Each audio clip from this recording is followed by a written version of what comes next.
Hey guys, Dr. John Danich here from Beyond Bones. I want to take you guys on a bit of a thought experiment. Come with me, visualize this with me, and hey guys, Dr. John Danich here from Beyond Bones. I want to take you on a bit of a thought experiment. This is really important to understand stress, that's the purpose of this, and how it impacts us globally, how it impacts our entire physiology and the health that we have in our entire body, okay? Oftentimes we think about stress as this thing that's kind of just out there. We're not exactly sure how it impacts our body and the true effects that it has. But with this simple thought experiment, I'm going to take you on a bit of a journey here. Follow along with me. I think you'll really understand it. So if we think back like thousands and thousands and thousands of years ago, you know, when human beings were less civilized, we didn't have all the modern day technology that we have now. And if we were in nature, wild nature, and there was a predator. There was a predator that was approaching. We're going to start to feel threatened, right?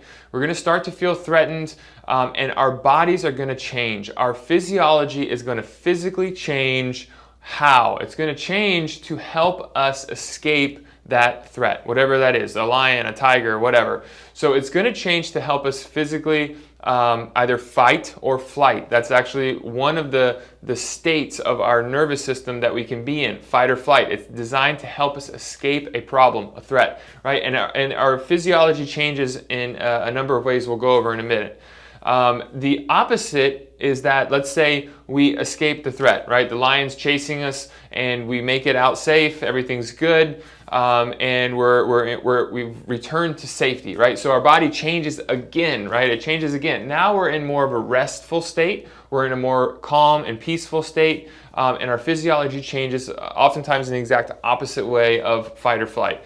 And so what we see is that most people today, we live in this physiology of stress. We live in this physiology of fight or flight as if there was a lion chasing us, right? And so this changes our bodies in many ways. Number one, if we are, and this is in no particular order, but if we are in a stressful, dangerous situation where there's a threat, is there any need necessarily for our bodies to put energy towards digestion?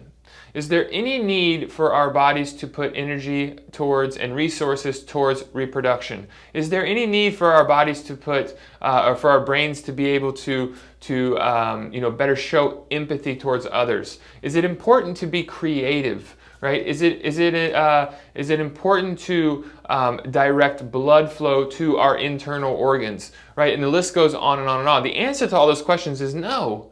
It's not important. It's not a priority, right? Because why? Because we are trying to escape a threat, right? We're worried about the threat. All we need to do is to get away. We don't care about digestion at the moment, reproduction, healing, that's not important. Immune system function, that's not important. All we care about is getting away from the threat, right?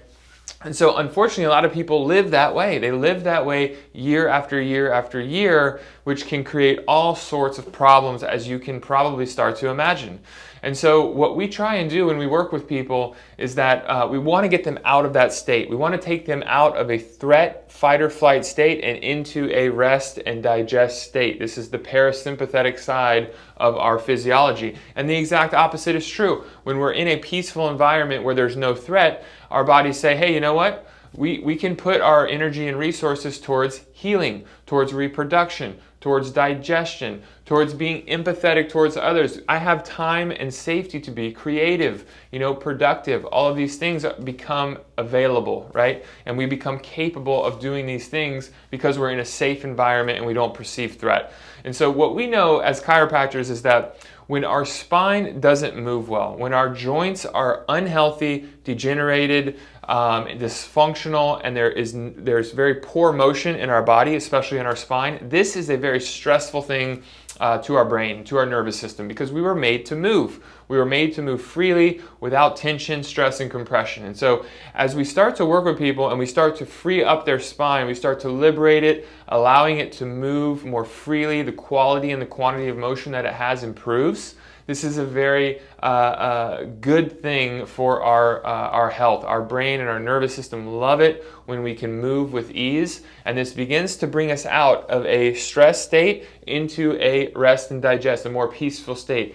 And if you can just think back about that list that I gave you, and that wasn't an exhaustive list, that was just kind of the tip of the iceberg, but you can just imagine how our health can change if we start to just make that switch away from stress into rest, right? And it's really, really cool to see what happens, because our bodies really and truly are always fighting for us to keep us well, to keep us thriving and functioning at an optimal way, at our best, right? And so if that resonates with you, if you feel like you've been living in that way, in that stressed out state for a long amount of time, we want to talk to you.